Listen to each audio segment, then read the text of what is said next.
Hi everyone, it's Kev from my YouTube channel. Welcome back to another video on my channel. In today's video, I'll be talking about Collingwood and what I expect from us for our clash against the Hawks. So if you are a 10K Magpies, welcome, like, comment, share. If you're new to the channel, watching this for the first time, like, comment, share, and subscribe. Now, while we go on to this game against the Hawks now, not many people know that we play really well at the Adelaide Oval. We played the Saints there as well, and we won that 8 gathering round, so that was really good. I forgot to mention that in my tips video. But we have had very good records down there, so I think that's one thing that we do learn from that, is that we are generally a very good team, and I think that that is the way that we go about it. We tend to travel well as a team, so I think what we need to keep doing is that we need to keep evolving, in the competition as well. So, well, I think it's been great for us. We are accepting the fact is that we are generally a good team. Well, we know that Hawthorn have got injuries as well, and also Mitch Laws has been ruled out of gather round. Generally, that's going to give us a huge confidence going in as well. Now, the number one thing is the Ginnivan situation. Now, because the umpire gave they missed some free kicks that he should have got, we need to obviously not let him do that. And he did that when he was playing for us. It's only fair that I mention it. What he was doing is that he's lowering his gravity when he feels a tackle, and he was lifting the arm up. Now, while he was lifting the arm up after getting a few high tackles that he should have got, he does get umpired differently. And been saying this as well, it's a skill to do this. If you can get away with it, you are doing it for the right reasons. Now, what you need to do with Guinea is that you need to tackle lower, and you need to make sure that you do not allow him to get those free kicks. So while we are dealing with the way that we need to deal with it, and that is just purely based on, well, we need to really start playing the way that we need to do, and that is to tackle him lower so he can't get those free kicks, so he can't lift up the arm and just stick out it low. Just if he's trying to see him do that, grab his arm in the tackle. Don't try and sling him to the ground, but the more that you grab his arm, you can't really try and do it. Pin the arms down, so when you tackle him safely to the ground, you can't really do that. So if you can take that out of it by, if he's going to try and draw it, grab it and just pull it down. Because what makes it hard is you can't really lift your shoulder up when they're grabbing on your arm and they pin it. Like, it's very hard to do it. So while I think we need to do that, I think that's going to be a huge confidence in that we need to do.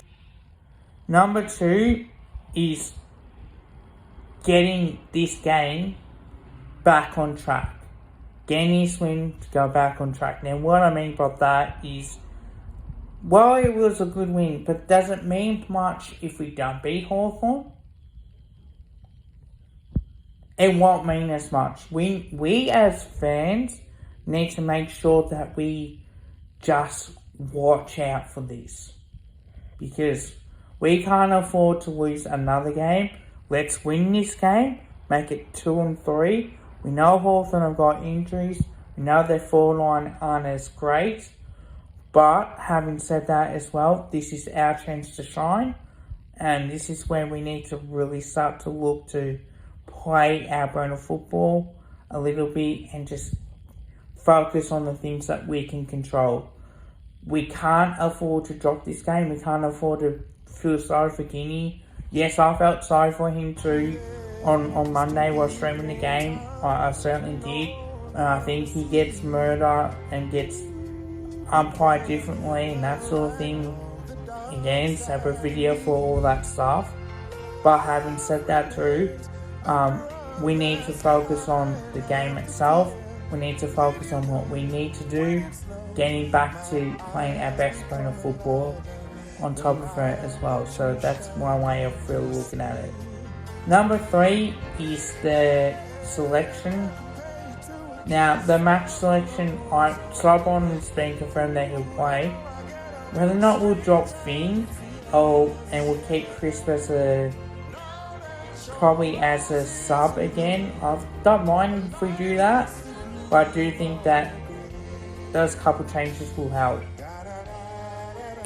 Number 4, I think for me is our game plan and tactics. Now our game plan needs to be run off half back, that run and gun game plan, and really look forward to making sure that we do the things that we need to do as well. But we do think that we are in a better position to make sure that, you know what, we keep doing what we're doing, at least that way it will work. And that's what purely based on what we're doing in today's videos. We got to really focus on the game plan tactics. Tactically as well, you go after a couple of their plays as well. And that is with Sicily. How do we stop Sicily? Use their tactics. Don't kick it to his direction. Make him accountable. Make Frost accountable as well. But with Sicily, hold your ground. Get into a wrestle with him, and then have your teammate either at the back or you run in front and take those marks. The more you do that, you're going to beat those intercept marks. Don't bomb it in, but at least carefully with your kicks going forward. That way you don't allow Sicily to take those marks. Number 5, I think it's our midfield. Now I think our midfield can get the job done, don't get me wrong. But we need to dominate the clearances, and we probably need to dominate the hit-outs as well. So we're going to have to read off Cameron and Cox. You think that, but then also as well we need to make sure that with Lloyd Meat and Mario Toll who will come in and help, purely based on that we need to start really getting the clearances with the young midfield that they got. Let's hit in hard, let's hit in early, let's get that pressure going and really look to attack them as well. Let me know what you guys think in the comments below, especially Collingwood fans. But until next time, don't forget to drop a like and drop a sub. Bye for now.